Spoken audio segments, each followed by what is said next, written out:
रासनगर गांव में थोड़े दिनों से एक खिलौने वाली माधवी खिलौने बेचने आने लगी। माधवी को चोरी करने की आदत थी। वो खिलौने बेचते समय जब ये देखती कि कोई देख नहीं रहा है, वो ग्राहकों का सामान चुरा लेती, तो कभी किसी सूने घर में घुसकर चोरी कर लेती थी। एक दिन की बात है जब वो खिलौने लिए घूम रही थी। खिलौने ले लो, खिलौने। अरे बेटी कुछ दे जा, बड़ी भूख लगी है। मेरे पास पैसे नहीं है, आज कोई भी खिलौना नहीं बिका। तेरे पास पानी है तो पिला दे। माधवी ने अपनी खिलौने की टोकरी में से पानी की बोतल निकाल कर दी तो बुढ़िया सारा पानी पी गई। माधवी को उस पर तरस आ गया। माई तुम्हें भूख लगी है, रोटी खाओगी? बुढ़िया ने हाँ में गर्दन हिलाई। अरे तुम अपना खाना मुझे दोगी तो तुम क्या खाओगी? उसकी चिंता तुम मत करो, मेरी कोठरी गांव से ज्यादा दूर नहीं है। वैसे माई बुरा ना मानो तो एक बात बताओ। क्या? तुम यहाँ हो इस हालत में? रे बेटी, मेरा इस दुनिया में कोई नहीं है। पति था, वो भी पिछले महीने चल बसा। कर्जदारों ने मेरे घर पर आकर कब्जा कर लिया, तब से यहीं पड़ी हूँ। कोई दे देता है तो खा लेती हूँ। अरे माई, ये तो अच्छा ना हुआ। ऐसा करो, तुम मेरे साथ मेरे घर चलो। सच्ची? तू फिक्र मत करना, तू मुझे सिर छुपाने को छत देगी ना तो मैं तेरे घर का सारा काम कर दूंगी। ठीक है, चलो चलो। रास्ते में मेरा भी इस दुनिया में कोई नहीं है, मैं अनाथ आश्रम में पली बड़ी हूँ। बड़ी हो गई तो उन्होंने भी भगा दिया कि जाओ अब अपने रहने खाने का इंतजाम खुद करो। तुमको इस हालत में देखकर मुझे अच्छा ना लगा। माधवी की छोटी सी कोठरी में जरूरत का सारा सामान था।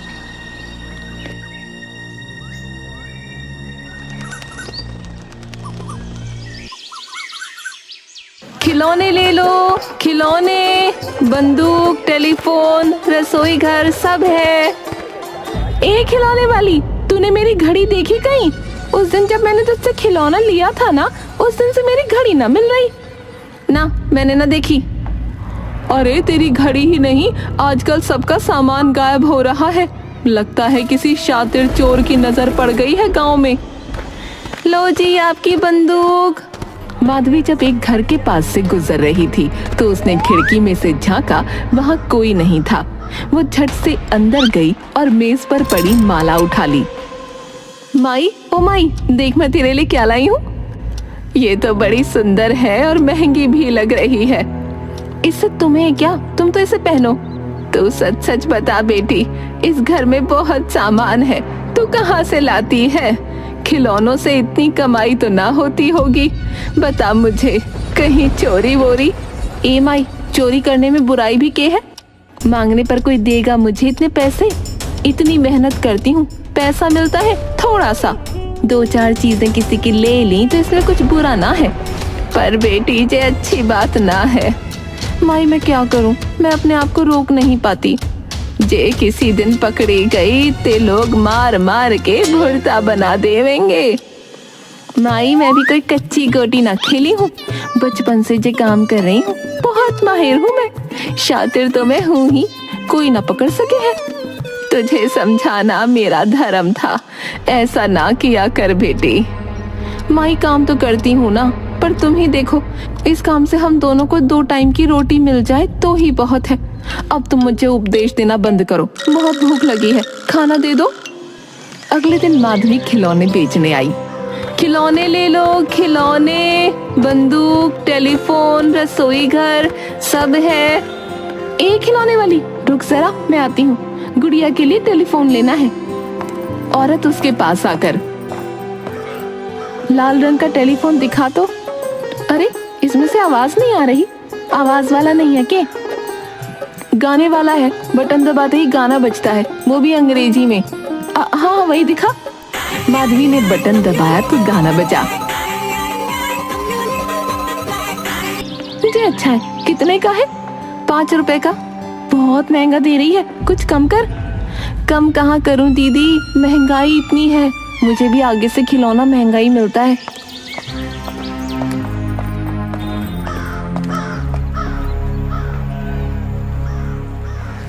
अरे ओ, ये साड़ी तो मेरी है, बहुत दिनों से गायब थी, तेरे पास कहाँ से आई? माधवी अपनी पहनी हुई साड़ी को हाथ लगा के, क्या कह रही हो दीदी, आपकी साड़ी? नहीं नहीं, ये तो मेरी है। अरे मेरी आंखें धोखा ना खा सकती, ये मेरी ही साड़ी है, चोरनी कहीं की। कसम से दीदी, ये तुम्हारी साड़ी नहीं है, मेरी बहन है नैना, शहर में रहती है, उसी ने भेजी है वहाँ से। क्या तू भी इसके मुंह लग रही है? एक जैसी बहुत सी साड़ियाँ होती हैं, ये तेरी साड़ी उठाकर क्या करेगी? चल यहाँ से चलते हैं।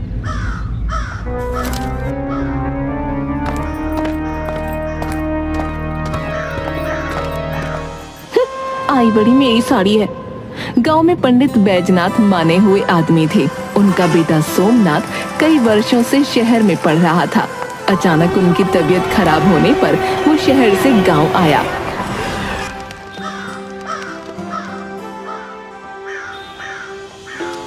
पिताजी, आपकी तबीयत तो बहुत खराब लग रही है। हाँ बेटा, अब तो खड़ा भी नहीं हुआ जाता। अचानक बैजनाथ गिर गया। डॉक्टर ने आकर देखा। आपको आराम की जरूरत है, अब आप बिस्तर से बिल्कुल नहीं उठेंगे बैजनाथ जी, समझ गए ना? वरना मैं कुछ नहीं कर पाऊंगा।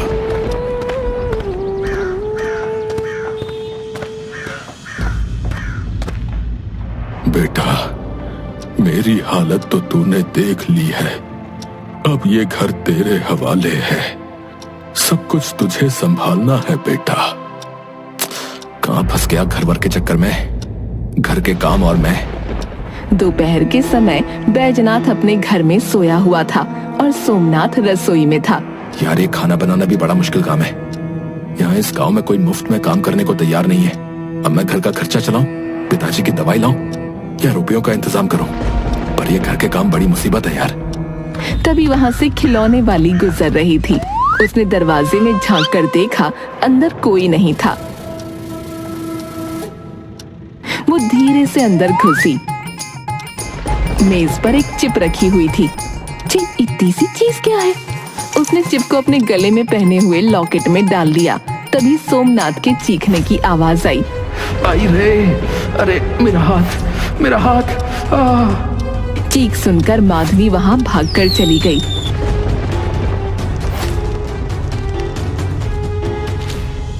फिर सोमनाथ ने अपनी चिप को ढूंढा। अरे मेरा जीपीएस, ये कहाँ गया? ये कहाँ की लोकेशन है? मतलब मेरा जीपीएस किसी और के पास है।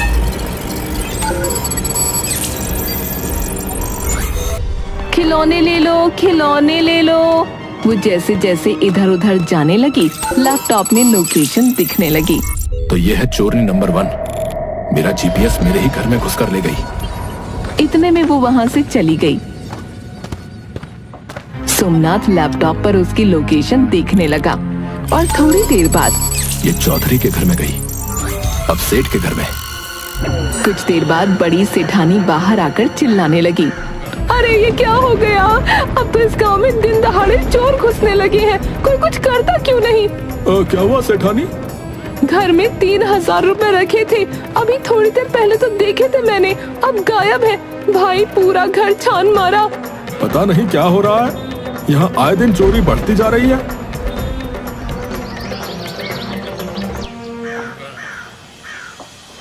खिलौने ले लो। जरा आना तो। खिलौने बेचने के अलावा तुम्हें और क्या काम आता है? मेरा मतलब है घर का काम आता है? मुझे घर का सब काम आता है, पर मैं खिलौने बेचती हूँ। किसी के यहाँ काम करना मुझे अच्छा नहीं लगता। अच्छा लगे ना लगे, तुम्हें कल से मेरे यहाँ काम करना है, समझी? कहा ना तुमको मैं नहीं करती काम। तुमको तो काम करना पड़ेगा, वरना मैं तुम्हारी सारी पोल खोल दूंगा। और जो गांव वाले हैं ना, पहले तो तुम्हें खूब मारेंगे, फिर पुलिस में देंगे, फिर वो भी तुम्हें पीटेंगी। जबान संभाल के, क्या फालतू बोल रहे हो? आवाज नीचे, मुझसे ऊंची आवाज में मत बोलना, वरना ठीक नहीं होगा। तुम कल दोपहर 2 बजे सेठ के घर में घुसी, वहां से रुपए चुराए, मेले में 3 घंटे रही, फिर थोड़ी देर बाहर वाले मंदिर में गई। तुम्हारे घर के बारे में बताऊं या तुम मेरे घर में कब घुसी वो बताऊं? के सबूत है चोरी मैंने की है? तुमने कब कहां चोरी की, तुम किस समय कहां थी, मुझे सब पता है। तुम जहां जाओगी मुझे पता चल जाएगा। बोलो, तुम्हारा किया सबको बता दूं? नाना भैया ऐसा मत करना, मुझ गरीब पर थोड़ा रहम करो। मेरे घर में बुढ़िया माई है, मेरे सिवा उसका कोई नहीं है। तुम जहाँ भी जाओगी मुझे सब पता चल जाएगा, समझी? भैया तुम अंतर्यामी हो के। हाँ, मैं सब जान जाता हूँ। अब तुम्हारी सजा ये है कि तुम सुबह से शाम तक यहाँ मेरे घर में रहोगी, घर का सारा काम करोगी और मेरे पिताजी की देखभाल करोगी, समझ गई ना? फिर उसका चेहरा देखकर, मैं जानता हूँ तुम बहुत चालाक हो, पर मेरे साथ जरा भी चालाकी की तो मैं गांव वालों को सब बता दूंगा। नहीं नहीं भैया तुम फिक्र मत करो, मैं सब काम करूंगी।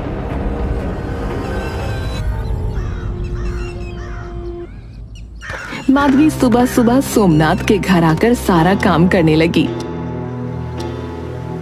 जब वो कपड़े सुखा रही थी, एक खिलौने वाली तुमने खिलौना बेचना छोड़ दिया क्या? हाँ दीदी, खिलौनों से तो इतनी कमाई होती नहीं थी कि घर चल जाए, इसलिए अब भैया के यहाँ काम करती हूँ।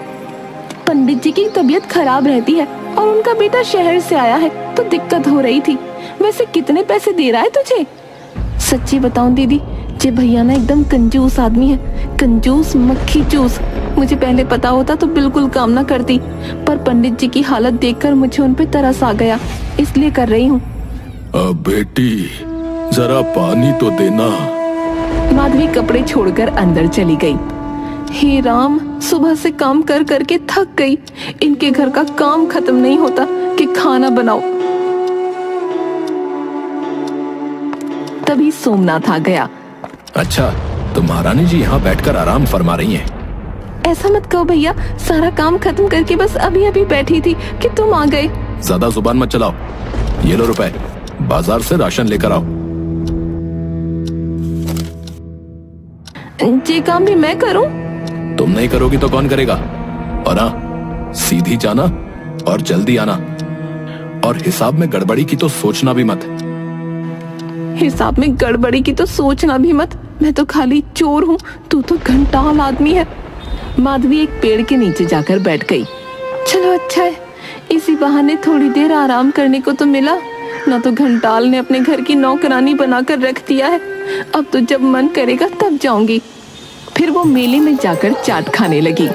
भैया बड़े मजे की चाट है तुम्हारी, एकदम चटपटी। बहुत घूम ली, अब उसके घर का राशन ले जाती हूँ। माधवी रिक्शे में बैठकर राशन ले आई। ओ महारानी, तुम राशन लेने गई थी या बनाने? पूरे 4 घंटे बाद आई हो, वो भी रिक्शे में बैठकर।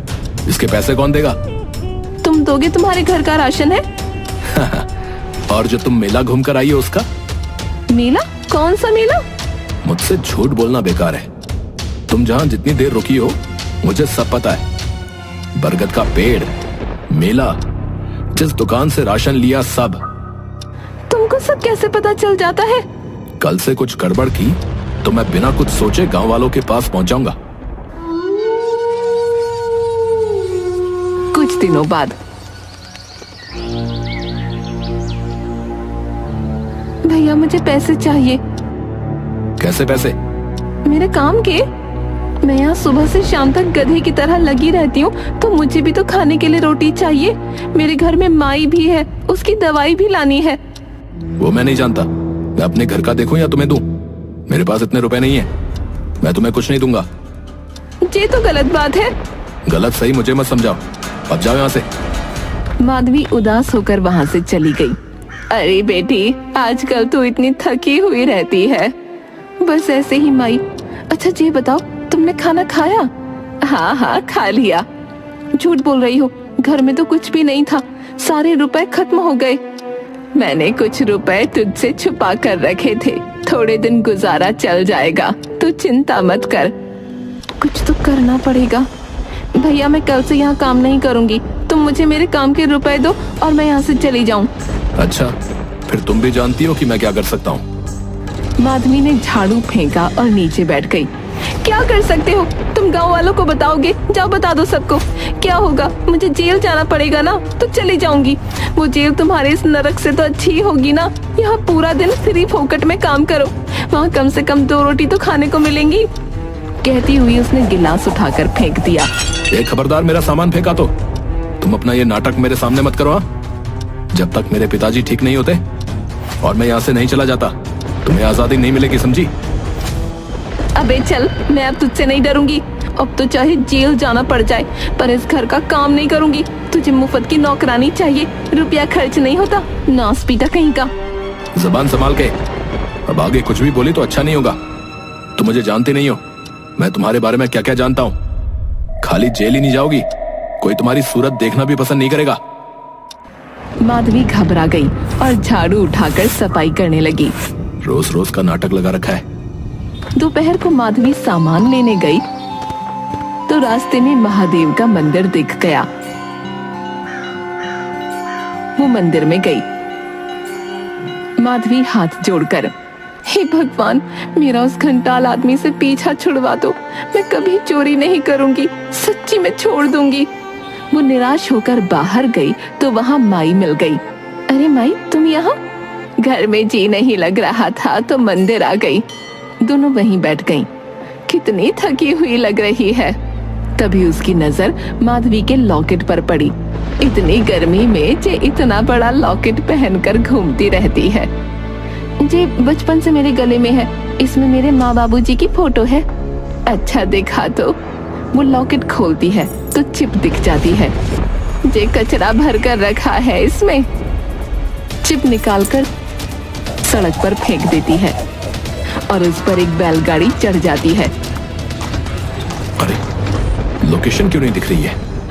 लगता है जीपीएस मतलब चिप खराब हो गई। हे भगवान। जब माधवी वापस आती है, तुम्हें कितनी बार कहा है, बाजार में घूमकर समय बर्बाद मत किया करो। यहाँ बहुत काम होता है और तुम मजे से बाहर घूमती रहती हो। माधवी चुपचाप अंदर चली गई। अरे, आज तो मैं बाजार गई ही नहीं, मंदिर गई थी। इस घंटाल को पता क्यों नहीं चला? मुझे भूख लग रही है, जल्दी से खाना लेकर आओ।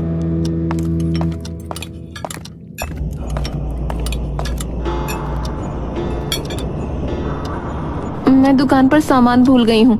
सोमनाथ ने उसे घूर कर देखा। मैं भी जल्दी से ले आती हूँ। उसने छत पर जाकर दरवाजा बंद कर दिया। शाम होने को आई, ये महारानी अब तक नहीं आई। जाने कहाँ घूम रही है।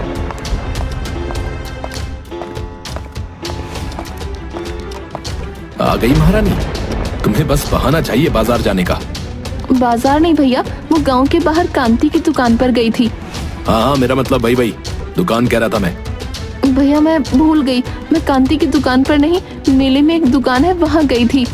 अच्छा हाँ, मैं वही तो कह रहा था। मतलब घंटाल आदमी की घंटागिरी निकल गई। उसने हाथ में लिया हुआ डब्बा फेंका और आंगन में आकर चिल्लाने लगी। अरे सुनो गांव वालों, सुनो, देखो ये भैया मुझ गरीब पर क्या जुल्म ढा रहे हैं। गांव वाले इकट्ठा हो गए। अरे क्या हुआ, शाम ढले इतना क्यों चिल्ला रही है? मैंने सोचा था जे भैया अच्छा आदमी है, पर जे तो बहुत खराब है।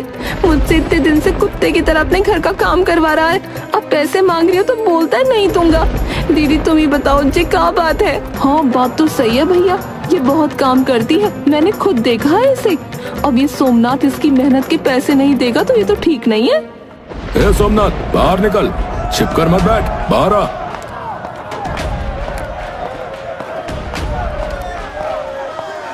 तुम लोग इसका विश्वास मत करो, ये बहुत चालाक है। ये तुम्हारे घरों में चोरी करती है, चोरी। देखो क्या कह रहा है, जो मैं चोर नहीं होती तो इसके घर में इतनी मेहनत क्यों करती? पूछो इससे। बता भाई, ये क्या कह रही है? वो तो ये। हाँ हाँ बोलो, चुप क्यों हो गए? भाई सीधी बात है कि तुम इसको इसकी मेहनत के रुपए दे दो, क्योंकि हम सब गवाह हैं। इसने तुम्हारे घर में खूब मेहनत की है भाई। हम तुम्हें इसके साथ अन्याय न करने देंगे। सोमनाथ ने उसे रुपए दे दिए। तुम शेर हो तो मैं सवा शेर हूँ, मुझसे चालाकी तुमको महंगी पड़ गई। अब थारे यहाँ काम करे मारी जुत्ती। और एक बात बताऊं, आज तक जो भी करी किसी गरीब के ना की, जो ज्यादा होशियार बनता था ना बेईमान के ही की। ना तो पता कर लेना गांव में।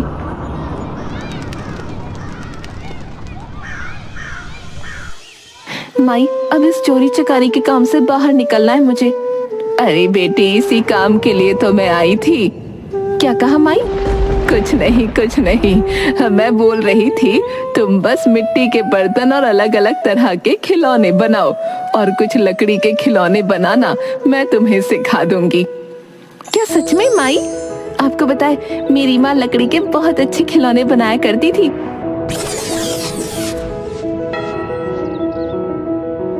माधवी अपनी माई से सब तरह के लकड़ी के खिलौने और बर्तन बनाना सीख लेती है और उससे अच्छी कमाई भी करने लगती है। माई, माई तुम कहाँ हो? कहाँ गई होंगी? आज से पहले तो कभी ऐसे बिना बताए नहीं गई। तभी माधवी को सामने रखा लकड़ी का एक गुड्डा दिखाई दिया। अरे ये किसने बनाया? क्या? नहीं नहीं, ये माई ने बनाया है मेरे लिए। क्या माई मेरी अम्मा ही थी? तभी आसमान से एक आवाज आई। हाँ बेटी, मैं बूढ़ी माई बनकर तुझे सही रास्ते पर लाना चाहती थी और अब तू खूब अच्छे से काम कर और अच्छा जीवन जी। किसी अच्छे से लड़के से शादी कर अपना संसार बसा। खुश रह बेटी। ये गुड्डा वही है जो बचपन में मैंने तुझे बना कर दिया था, तेरा राजकुमार। इतना बोलकर वो गायब हो गई। माधवी वहीं बैठकर रोती रही। खिलौने ले लो, खिलौने, खिलौने ले लो।